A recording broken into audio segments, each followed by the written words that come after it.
In this episode of Creativity and Compliance, Tom and Ronnie visit with Len Larsen and Cory Macdonald, who work at Communications and Training at Starbucks, about a compliance, communications, and training series Ronnie helped them develop. I know you'll enjoy this episode. Creativity and Compliance. Today, Ronnie and I are thrilled to have Cory Macdonald and Len Larsen to join us to talk about a project they did with Ronnie. So before we get started, Cory and Len, if I could ask you all to tell us what your current role is.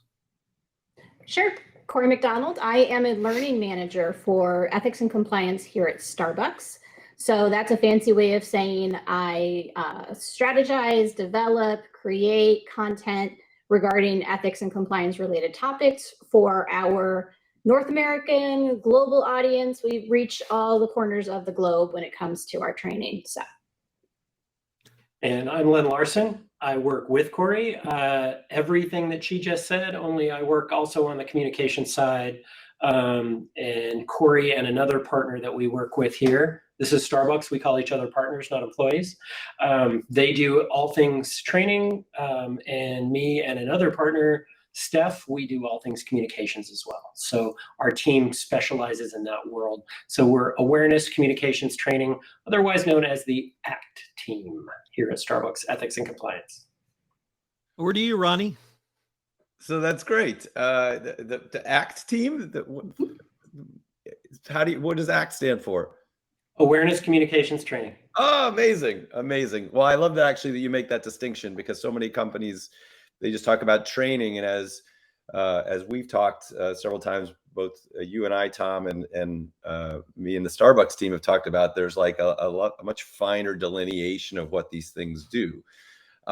So I'm very excited to talk to you guys today. We'll start talking about a specific project, but I think it's a nice starting point for a much broader discussion. We made a video together. We worked on a project for our Tales from the Hotline series, and we told a story that we entitled "It's Just a Joke." And just a quick summary of that, to me, the project was about all these little microaggressions that pop up, these workplace respect issues that pop up that may or may not be the big overt thing that you think of when you think of harassment and discrimination, but all these little things that sort of bubble to the surface and marginalize people and cause little problems. And I wanted to just start by asking you guys what was the inspiration for wanting to address this specific issue. And then we'll get into like how we chose to address it. But what was like the inspiration of why you're like, okay, let's make some content about this? I think you said it. It's a lot of times training has these big, obvious problems with big, obvious right and wrong answers. And we know that that's not always the case, especially in a workplace, is that there are the more subtle ones. There's a meme that's out there that says, did he compliment my shoes or did he harass me? And you don't quite know. And it's where you have to stop and go, did that sound like the right thing to say? And if you have to pause and ask yourself that, then chances are probably it wasn't the right thing to say. But those aren't the obvious scenarios that come up in training pretty frequently. And so we wanted to make sure that we address those gray areas, I think is how you can describe them, of where it's not obvious what the right answer is because the situation isn't obvious. Well, and let me tee you up. I know that one of the things that you brought to me to help us figure out what things to address was that you did a survey, or it was a top 10 list or something like that. Maybe could you talk a little bit about that? Yeah. So one of the things that we did, we work with our ethics and compliance investigators, and they have 3 managers. And so when we were creating training, we met with the managers and we said, one of the pieces of feedback that we get all the time is give us more real life scenarios. We want to know exactly what happens, especially for our partners in the store. if you work in an office, the situation isn't quite the same as when you're in a store and it's busy and there's 10 partners behind the bar and you're bumping into one another and oops, somebody's hand accidentally goes somewhere it shouldn't be. That's not the same in a workplace, an office environment. So we wanted scenarios that were really relevant to our store partners. And what they did is they came up with what we called the top 10. And 3 managers, 3 different top 10 lists, but still I would say top 3 to 5 were all the same. And so it was obvious that this is something that they're noticing as a problem and that we need to address it. And so some of them were, like I said, keep your hands up when you're moving by somebody, or, don't ask someone out 6 different times when they've told you no 6 different times. Or, language in the workplace, because certain things are referenced or certain jokes are made and somebody's going to say, I didn't find that funny. In fact, I found that offensive. And so the scenarios that we really were working with were true to life. And so therefore, that's where we wanted to kind of also use those from a training perspective.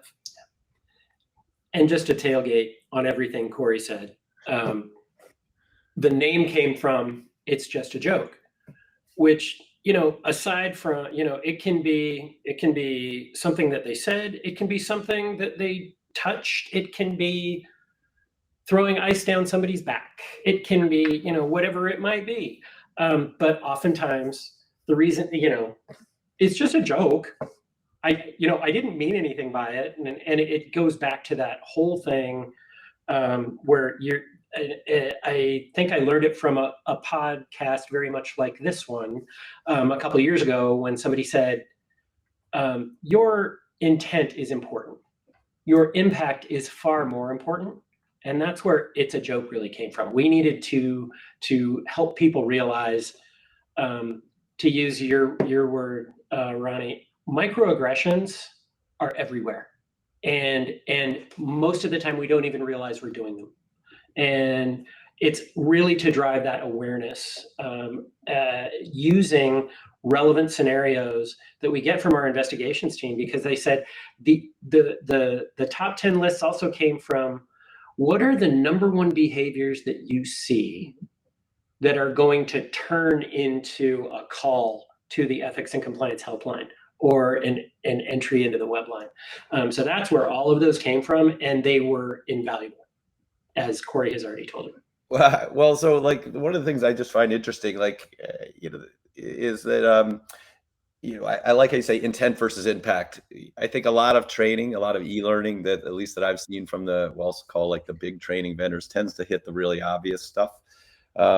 And most employees, don't think that they're the problem, right? The people taking the training don't think that they're the problem. So they're going to check out on it anyway. So part of this is addressing the idea that we're talking to the people who are like, hey, this video, you don't think it's for you. It's for you, because half the problem, more than likely, the majority of these problems are not from bad actors. It's from people unintentionally doing something that they didn't know offended someone, or their sensibilities are off. They're like, oh, come on, I'm just fooling around.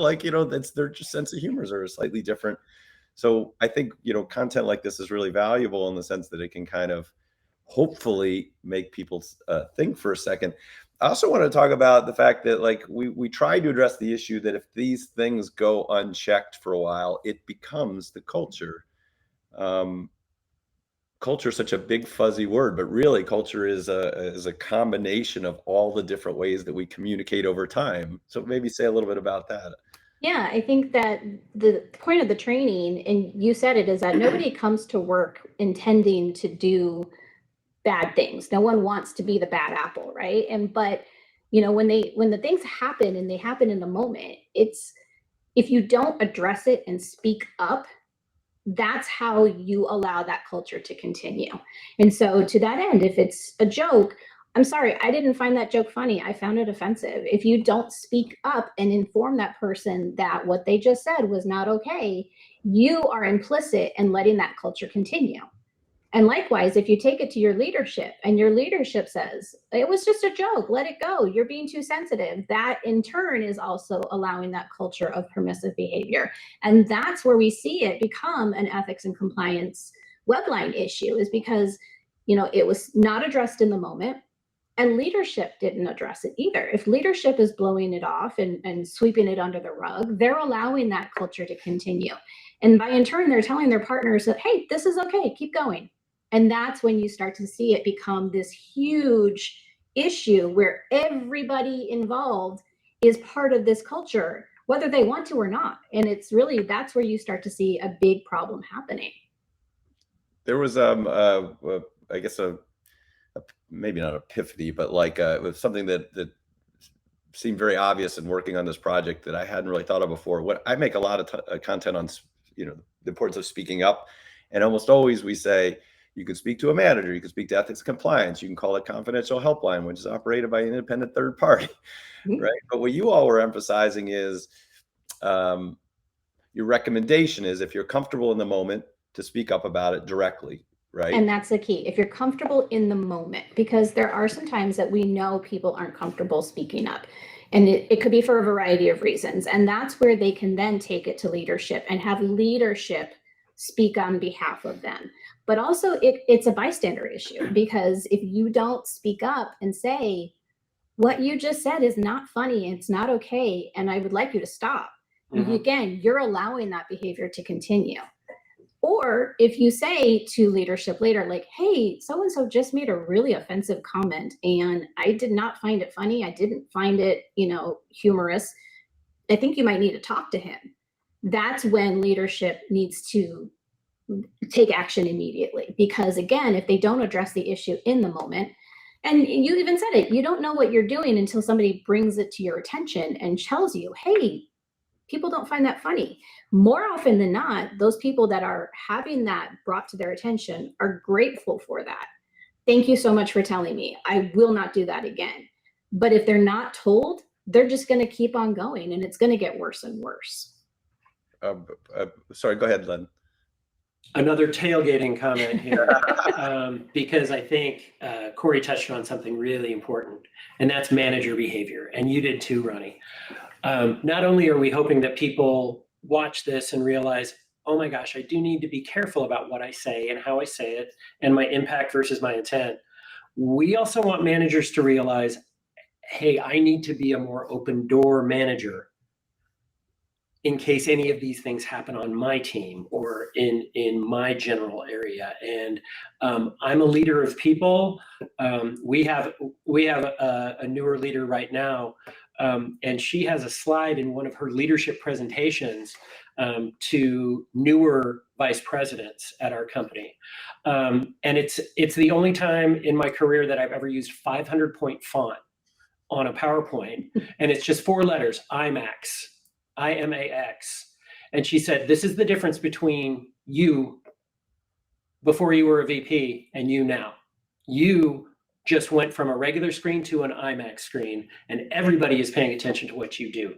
You need to model that behavior, and you need to be the picture of intent versus impact. And you also need to be approachable, because people are going to report things to you. You have additional responsibility there. So I felt as a manager, I felt an additional responsibility to mention it here right now. And there's also the element of trust, because I think this is so important, especially for people who do need to come to managers when there's an issue, is that they need to trust that their manager is going to take the necessary action.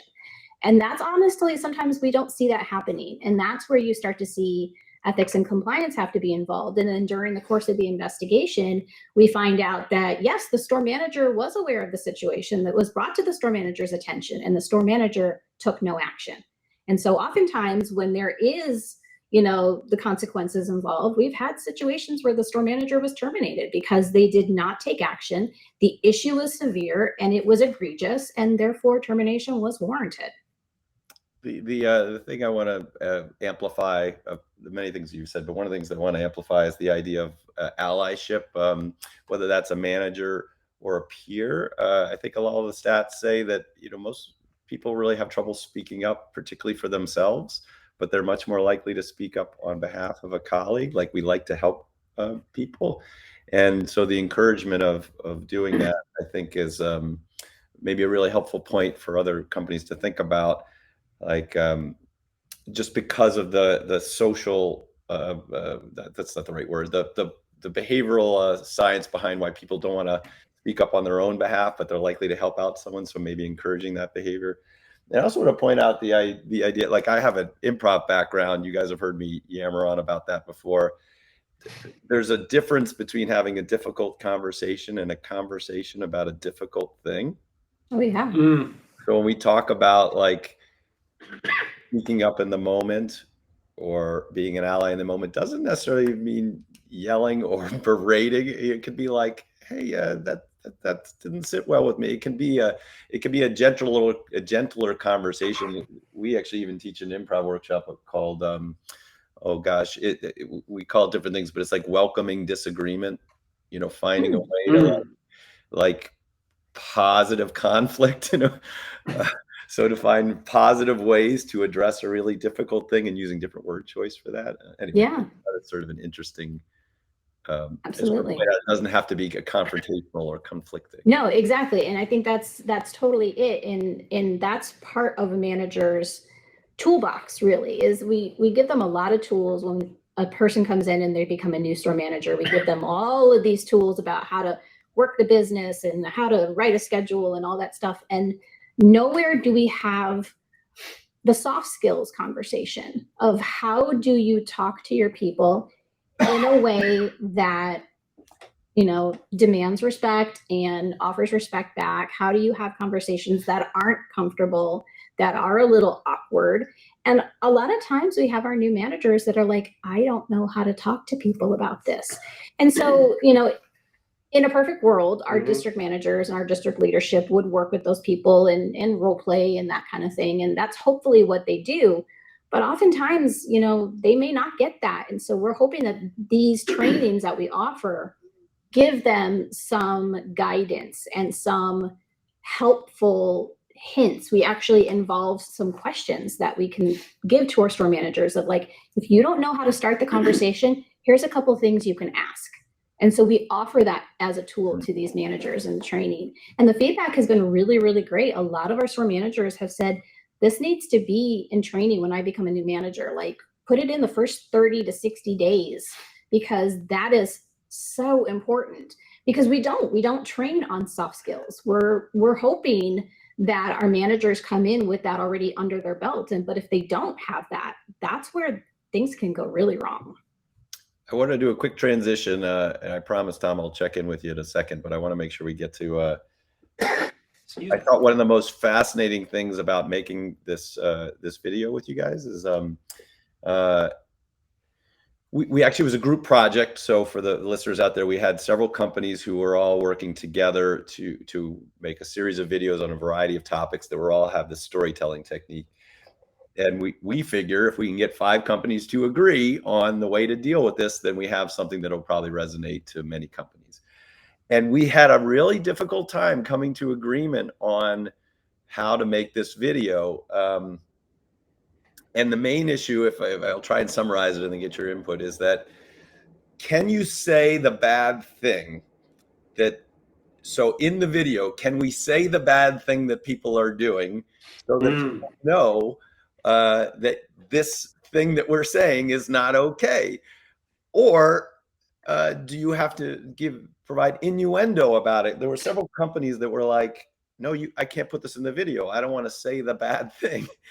And we had a debate about it. So I wanted to get your opinion about that issue. I know where you stand, but I want to talk about it. It's totally valid, and I totally understand why companies feel that way, but that's so frustrating for a learner, because if you don't know what it is that they're talking about, then you're like, well, that obviously is never going to happen to me. And then it does happen to you and you don't know what to do. And one of our investigations managers, so we had a scenario where we had to use a word, and we used the word.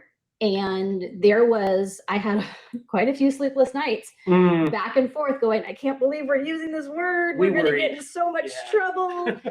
And our investigation manager said, look, clear is kind. And I know that's a Brene Brown quote, so I'm going to quote it correctly, but it's like, look, we have to be very clear and very specific about what we're talking about, because when we dance around the topic and we're very gray, that's where people don't understand and they don't think that the situation applies to them. So we got to use it. And yeah, there are some people that are like, whoa, where did this come from? And I will say that we put a warning in our training that did say, this has got some uncomfortable language. It is inappropriate language. It is in the context of learning only. Starbucks does not allow for this language or advocate this kind of language. So we put the warning out there, but we still have a lot of people going, oh my God, a little heads up would have been nice, even though we had that in there. But yeah, people either, love you or hate you for that kind of stuff. But in the end, you got to be specific if you're going to try and curb the situation, because the reason we put it in there is because it's happening in our stores. And so we had to put it in there, even using the exact word. And yeah, there's a level of discomfort there, but sometimes that's necessary. Yes. More tailgating comments. It speaks to everything that you just talked about, Ronnie, which is, it's intent, it's impact, it's also being relevant. Everybody knows what the N word is. Not everybody knows all of the other words that are inappropriate and would mean a microaggression or would mean something that was demeaning to a particular protected class or even an unprotected class. We had to include those to make sure that we were being relevant. And because it was also identified as our investigators as this one is happening a lot more than it used to. So we kept it in there. We did get some people that said, whoa, I forgot that I read a warning earlier. Yep. That sounded mean. A lot. I want to say a lot, and I'm going to put that in quotes, but I don't even think we hit double digits. Yeah, I was just about to say, I think the percentage of comments that we got that were, and I don't even want to say negative. It wasn't that they were like, how dare you use this word? Yeah. It was, you using this word made me uncomfortable. And my thought was, that's the point. That's the point we're trying to make, is that word should make you uncomfortable, and yet it's being used.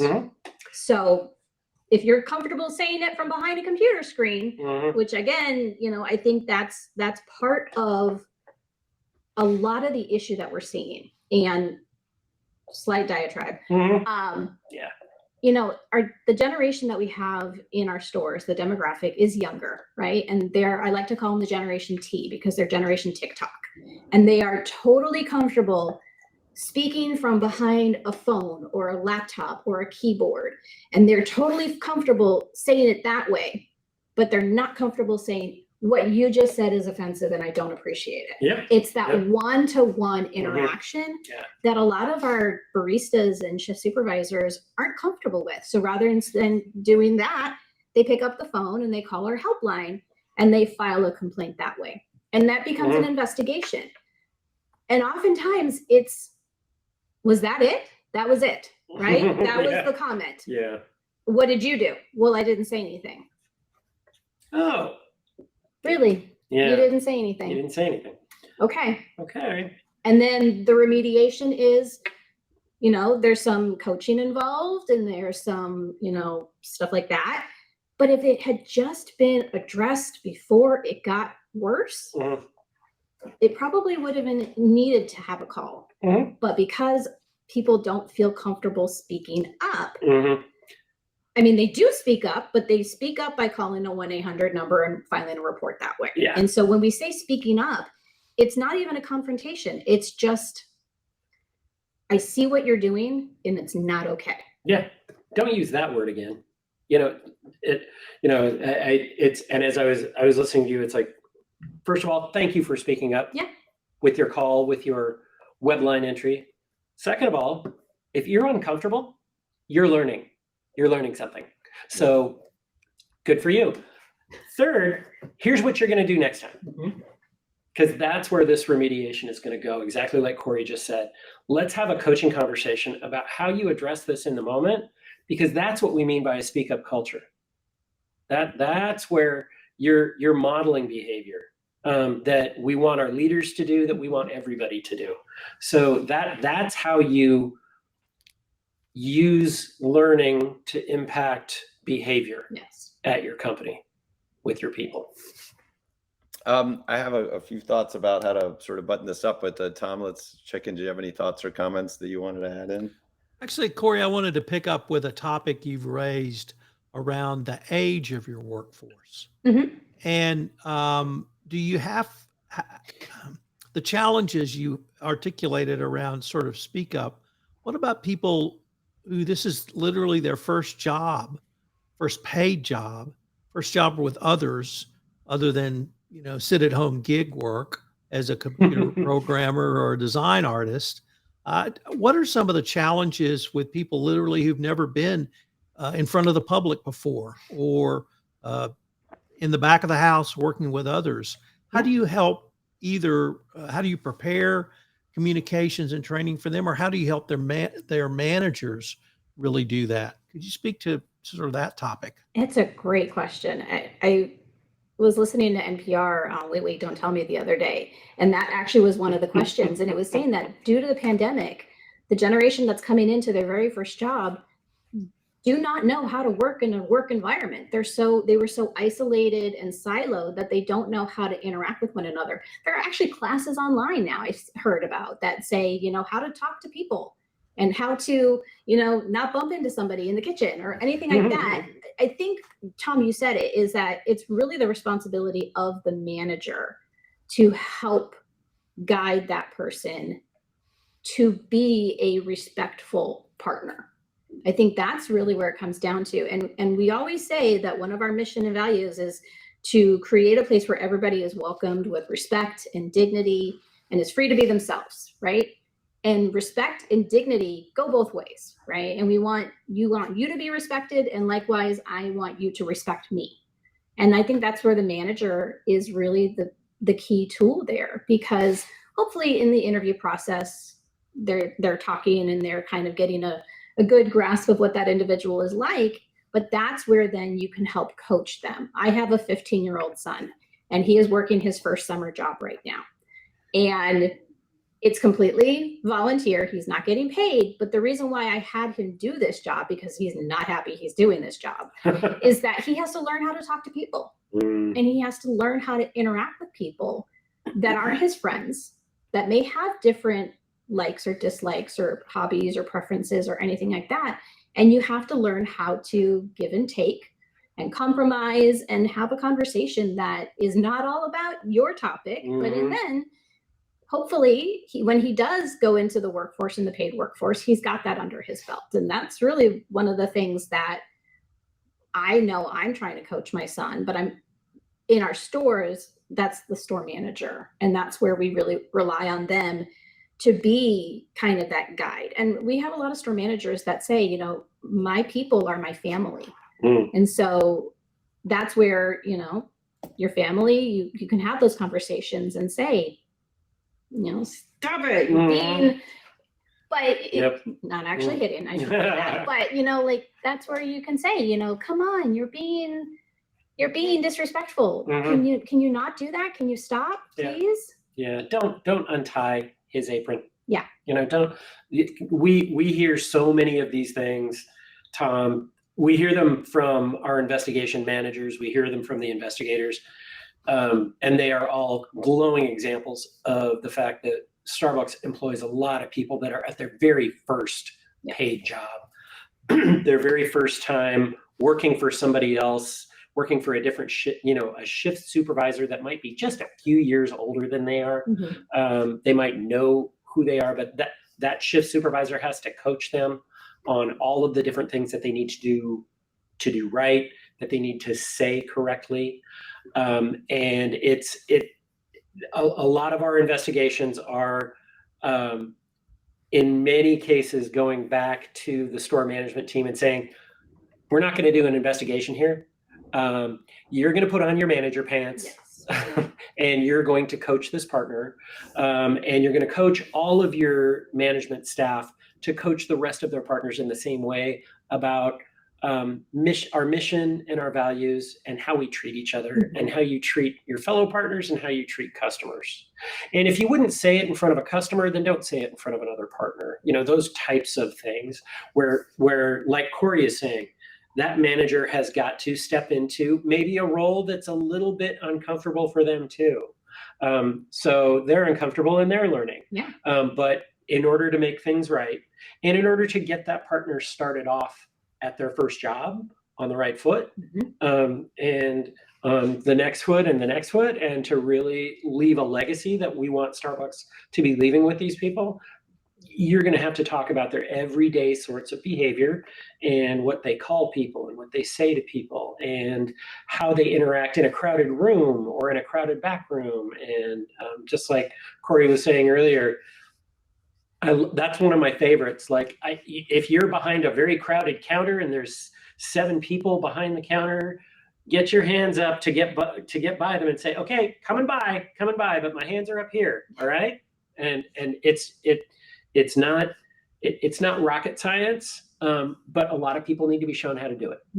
Well, let me. This is great. Let me try and sort of corral a bunch of different topics and sort of so we can wind down here. Well, it's great. It's great. Like, I don't want to let everybody. I don't want all our listeners off the hook that these are issues that are just early careerists. Like, a lot of people's soft skills have atrophied over the years. Yeah. Really has. And I think that there's some. I'm trying to think of from an actionable thing that ethics, compliance, training, and communications people can do. Is there's something to be said for offering soft skills training that ties into our values. There's a nice little combo there. Word choice, body language, these kinds of things, because it may be a bigger problem for the generation coming up, but we know that this is sort of an ongoing issue for many kinds of companies. Yeah. A couple other bullet points I'm pulling out of here that I thought were worth amplifying. I love the phrase "clever is kind." Clever is kind. Clear is kind. Excuse me. I mean, clever can be kind too, but yes. I do. But I love "clear is kind." That's such a wonderful phrase. And specifics. If I'm talking to the training and comms people out there, specifics. Like, I love the solution of, all right, we're going to say the specific thing that we want to teach people about, but we're going to put a disclaimer on it.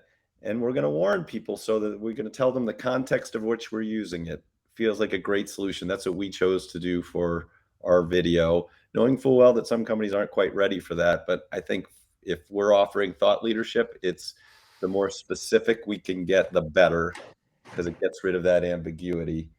I love the idea of promoting allyship. If you're talking about speak up culture, I love that as a concept that we should be putting forward to help our colleagues be more comfortable speaking up on behalf of others. Does anyone else, both Cory, Len, or Tom, have other sort of final words of wisdom that you want to offer people who are trying to get into these issues and train and communicate their people about these issues? I would say be comfortable with the discomfort. It is, like I said, I was back and forth about using the word. And I remember saying to Len, "Are we sure we want to do this? We're going to get some feedback." And Len said, "Yeah, this is what we need to do." And we had gone to our I&D department. We said, "This is what we're going to do." And I&D said, "Yeah, go for it." And we went to our legal department and we said, "This is what we're going to do." And legal said, "Yeah, you got to do it." And we had the support of all of our teams behind us. Did that make me feel any better? I still was nervous as we went to launch. I'm still nervous anytime I look at the feedback because, you know, like we said, it's maybe a very small percentage of people that did not like it in the number of however many, you know, partners that we signed this training to. And so really, when you think about it, that percentage is small, but there is a little discomfort in there. And you know that you're going into some dangerous territory, and it could be good and it could be bad. But the one thing that we have learned is that you got to try it. You got to go for it. If it doesn't work out, then you pivot and you try something different. And I mean, that's, Ronnie knows this is how we work, is that we're always willing to try it. we're always willing to, as our Mhm. CECO says, throw the spaghetti at the wall and see if it sticks. Mhm. That's great. Len, anything you want to tailgate? You're a good tailgater. I am a good tailgater, but I better put the brakes on and back away from the bumper, because I can't improve on that. And it describes so much about how we work, is that, our team's motto is to innovate and elevate and educate. And innovate always comes first. And because that's the only way you're really going to be able to do the other two. A lot of times in ethics and compliance, we're not teaching people a new skill. We're not telling them something or teaching them something that they don't already know. We're reminding them. Yeah. This is how you're supposed to behave at work, right? To your point, Ronnie, about all the folks that aren't at their first job, it's like, oh yeah, I just came back into the office for the first time in 3 years. I can't behave the same way I did in my basement in my pajama pants and a dress shirt in front of teams. It's going to be different now. So yeah, everything Cory said in spades is that's how we improve ourselves as well. So easy way to remember the acronym: innovate, elevate, educate.